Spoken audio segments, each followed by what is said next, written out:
Hello, everyone, and a very warm welcome back to English with Podcasts. I am Emma, and I am sitting here in our quiet, beautiful studio, feeling so much gratitude for this space we share together. And a huge hello from me too. I'm Leo. It is a genuine pleasure to be back. Emma, I've been thinking about how we spend our life currency. The way we choose to spend our time defines exactly who we are. That is a profound way to look at it, Leo. Today, we are exploring the DNA of joy. We are asking that essential question, what do you like to do? It sounds like a simple question, but the answer reveals your deepest values. We are going to give you the vocabulary to talk about your passions with soul and authenticity. But before we unlock the secrets of our favorite pastimes, please take a moment to subscribe and tap that notification bell. By joining us, you are making a choice to nourish your mind.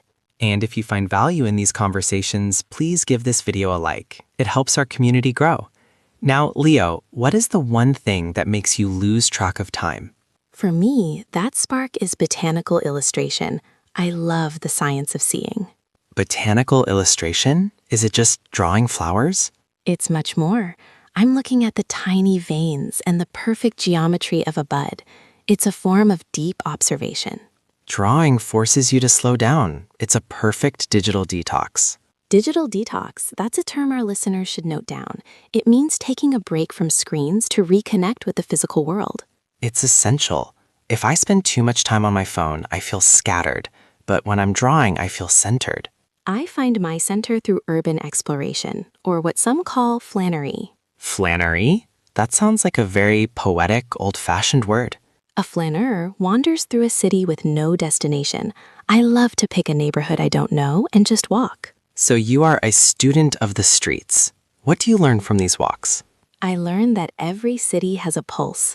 If you linger, you see the hidden stories. It sounds like you are looking for the unseen. It's about the journey, not the destination. Exactly. And if you're finding this journey interesting, please share this episode with a friend. If you're still listening, comment the word passion below. We want to know who is ready to find their own pulse today. Leo, do you have any hobbies that involve other people? Oh, definitely. I am a member of a strategy board game club. Strategy games? Like chess? Similar, but more complex. It's like a mental marathon. We manage resources and build civilizations. Is it very competitive? It can be, but it's more about the collaboration. We are sharing a logic puzzle and exercising the brain. I love that. My social hobby is much louder. I've recently joined a community choir. A choir? Emma, I didn't know you were a singer. I'm not a professional, but there is something electric about 60 people singing the same note. Electric. That's a great word to describe an atmosphere full of energy. In a choir, you are a cell in a larger body. You have to listen more than you sing to keep the harmony. That is a beautiful lesson for life. Listening more than you speak. It teaches you humility. We've talked about art, games, and music. What about productive hobbies? I've started leatherworking. I bought a small kit and some vegetable tanned leather. What is the most difficult part of working with leather?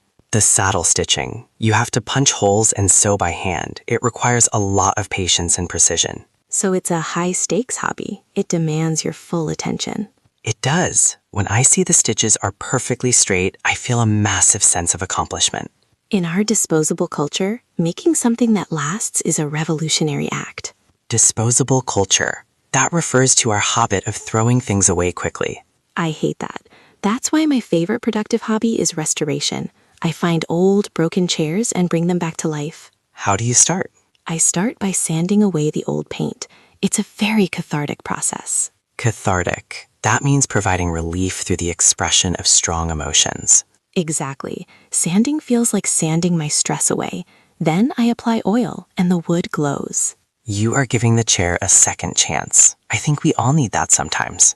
For our English learners, have you ever tried creative writing in English? Writing stories? That sounds scary for a beginner. It doesn't have to be a novel. Just write a 6-word story. It's a micromastery. You don't need to be Shakespeare. You just need to play with the words. Playing with words is about curiosity.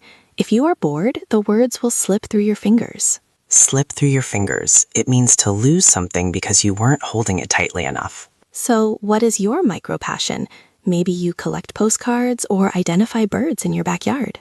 Whatever it is, call it your purpose. It's the thing that makes you tick. It's important to have a balance of active and passive things. If you always do active things, you get fatigued. If you only do passive things, you get stagnant. We need the ebb and flow, like the tide of the ocean. Sometimes we are out there, and sometimes we are tucked away in our own projects. I hope our listeners feel empowered to go out and try something that makes their heart beat faster. Don't forget to subscribe. We are building a library of these conversations just for you.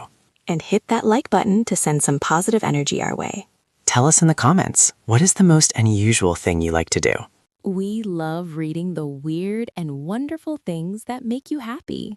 Have a wonderful, passionate day. Your joy is the best investment you can make. Wait, Leo, before we go, we should talk about linguistic hobbies. You mean like learning English? Yes, but making it fun, like ethnomusicology. That is a huge word. What does it mean? It's the study of music from the cultural and social aspects of the people who make it. I love listening to folk songs from different countries and trying to translate the lyrics. That is a deep way to learn English. You aren't just learning words, you are learning sentiment. Exactly. Sentiment is the feeling or emotion behind the words. I do something similar with old radio plays.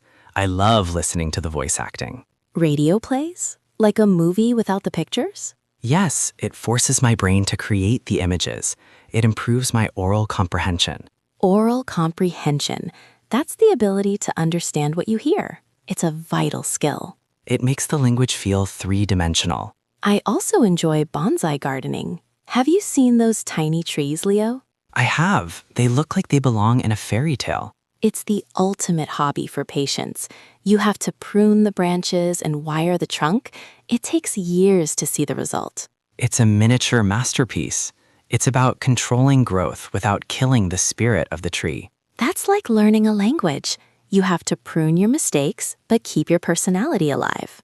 I think I prefer amateur astronomy, looking through a telescope at the craters on the moon. It makes you feel very insignificant, doesn't it? In a good way. It reminds me that my problems are microscopic compared to the galaxy. Microscopic. Something so small it can only be seen with a microscope. It gives me peace of mind. I love that. We should also mention analog photography, using real film instead of a phone. Why would you do that? It's so expensive and slow. Because you only have 24 pictures. You have to make every shot count. It's about intentionality. You aren't just spraying and praying with your camera. Exactly.